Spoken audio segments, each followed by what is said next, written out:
بسم اللہ الرحمن الرحیم۔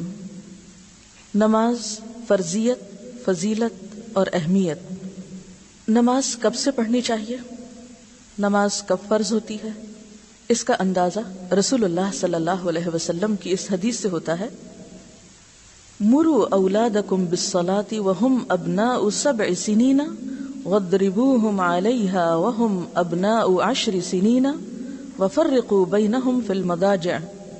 اپنے بچوں کو نماز پڑھنے کا حکم دو جب وہ 7 سال کے ہو جائیں، اور جب وہ 10 برس کے ہوں تو انہیں نماز چھوڑنے پر مارو اور ان کے بستر الگ کر دو۔ یعنی پھر بچے ایک بستر میں نہ سوئیں بلکہ الگ الگ سوئیں، کیونکہ اس وقت بلوغت کے آثار شروع ہو جاتے ہیں۔ تو گویا نماز کی عادت ڈالنے کے لیے 7 سال کی عمر، 3 سال کا عرصہ تربیت کا عرصہ، عادت پختہ کرنے کا عرصہ، اور پھر 10 سال کی عمر نماز کی پابندی کی عمر، دوسرے لفظوں میں فرضیت کی عمر، کیونکہ جو نہ پڑھے 10 سال کی عمر میں اسے مار کر بھی پڑھاؤ، یعنی سختی بھی کر سکتے ہو۔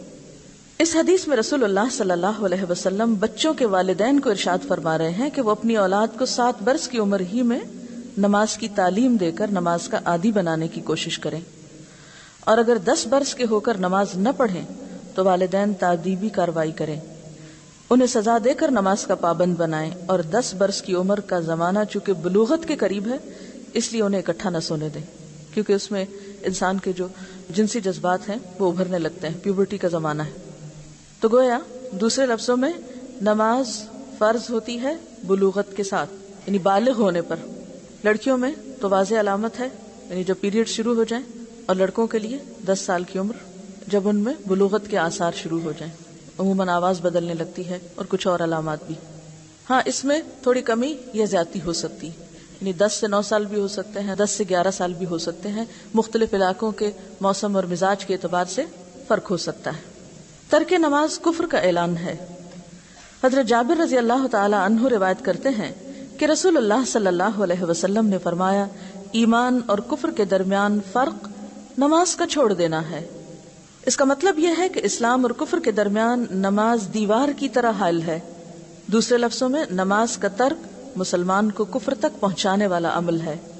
حضرت بریدہ روایت کرتے ہیں کہ رسول اللہ صلی اللہ علیہ وسلم نے فرمایا، ہمارے اور منافقوں کے درمیان عہد نماز ہے، جس نے نماز چھوڑ دی بس اس نے کفر کیا۔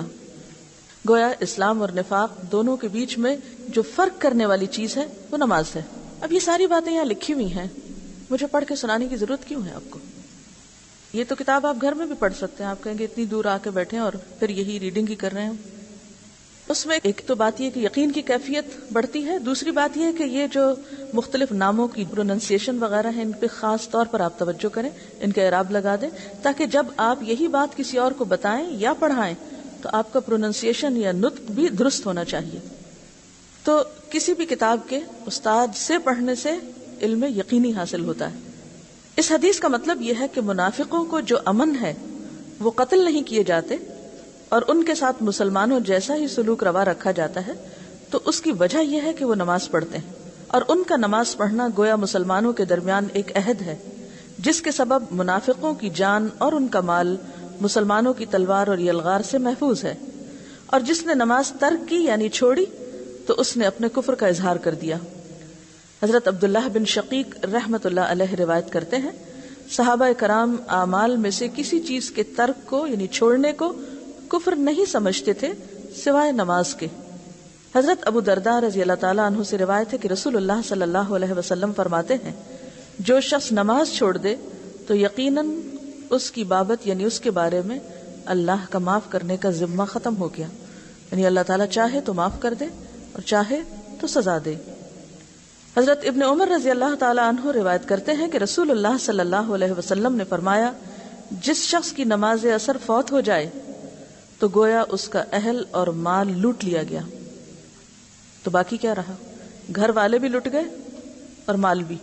سونامی ڈیزاسٹر کو یاد کریں، جس میں لوگوں کے ساتھ یہی ہوا کہ دونوں چیزیں ہی چلی گئیں، گھروں کا بھی صفایا ہو گیا اور انسان بھی بہہ گئے، کوئی ایک بچا کوئی 2 بچے۔